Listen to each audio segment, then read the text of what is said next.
কথায় আছে না, কষ্ট করলে কেষ্ট মিলে কষ্টের ফল মিষ্টি হয়, সেরকমই হচ্ছে ইলিশ মাছটা। এত কাঁটাওয়ালা মাছ কিন্তু খেতে অনেক স্বাদ। খেতেই পছন্দ করেন না মনে হয় এমন মানুষ হাতে গুনলে কয়েকজনকেই পাওয়া যাবে। যাই হোক, আজকে আপনাদেরকে আমি দেখাবো সর্ষে ইলিশ আমি কিভাবে রান্না করি। জানি সবাই রান্না করতে পারেন, কিন্তু আমি যেভাবে রান্না করি সেটাই আপনাদের সাথে শেয়ার করব। দেখতেই পাচ্ছেন এখানে আমি 3 টেবিল চামচ সর্ষে নিয়েছিলাম, 7-8টা কাঁচামরিচ আর লবণ দিয়ে বেটে নিয়েছি।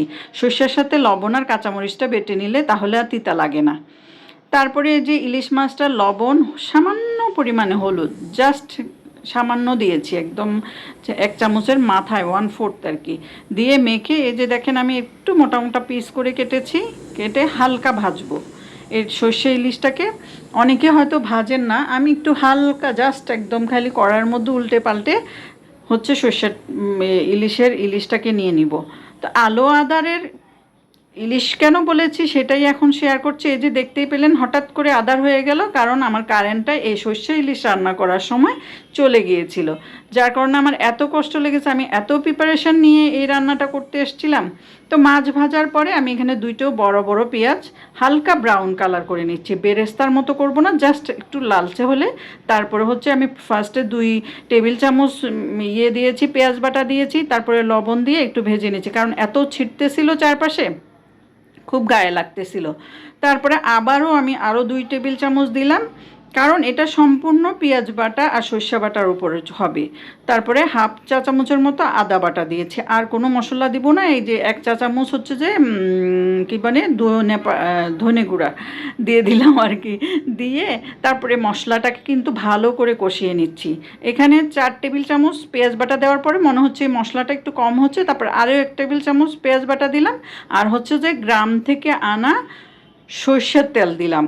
আগে যেগুলো দিয়েছিলাম 1 কাপ সর্ষের তেল যে মাছটা ভাজলাম সেটা ছিল কিনা, আর গ্রামেরটা যখন দিলাম এত টেস্ট, কি সুন্দর স্মেল বের হচ্ছিল।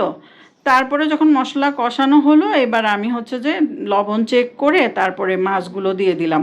এই যে দেখেন কত বড় বড় মাছের পেটের মধ্যে ডিম হয়েছিল, মাছটা বেশ বড়ই ছিল এবং অনেকগুলো মাছ হয়েছে। তো আমি যে সর্ষেটা বেটেছিলাম সেটার মধ্যে পানি দিয়ে গুলিয়ে নিয়েছি, তার আগে আমি মাছটাকে একটা উল্টান দিয়ে নিয়েছি। আবার কিছুক্ষণ হয়েছিল, 10 মিনিটের মতো হওয়ার পরে একটা উল্টান দিয়ে তারপরে আমি এটার মধ্যে ওই যে গোলানো সর্ষেটা দিয়ে দিব। এই যে দিয়ে একটু নেড়ে চেড়ে তারপরে হচ্ছে যে আমি ঢাকনাটা দিব। খুব বেশি নাড়ানাড়ি করব না, যেহেতু খুব বেশি ভাজা হয় নাই। তো পানিটা বাটিটা ধুয়ে একটু 3-4 টেবিল চামচের মতো পানি দিলাম, যাতে গায়ে গায়ে থাকে। এই ঝোলটাই থাকবে, তো সেজন্য পরে আমি আবার আরেকটু পানি দিয়েছি, 1/2 কাপের চাইতেও একটু কম পানি দিয়ে তারপরে আমি লবণ চেক করব। লবণ চেক করে এই যে দেখেন আরেকটু অল্প পানি দিয়ে আমি লবণ চেক করে তারপরে ঢাকনাটা দিয়ে দিব। এবং চুলার আগুনটা কেমন থাকবে, এই যে দেখেন একদম বলকটা যাতে ভালোভাবে আসে, তারপরে একদম কমিয়ে দিব। নিচে আমি একটা টিনও দিয়ে রেখেছিলাম যাতে না লেগে যায়। তারপরে যে উঠিয়ে একটু কাঁচামরিচ দিয়ে দিচ্ছি। এটা হয়ে আসার আগে আগে একদম আবার একটা উল্টানি দিলাম, দিয়ে হয়ে মোটামুটি চলে আসছে, আর একটু উল্টানো দিয়ে তারপরে আমি আবার ঢেকে রাখবো।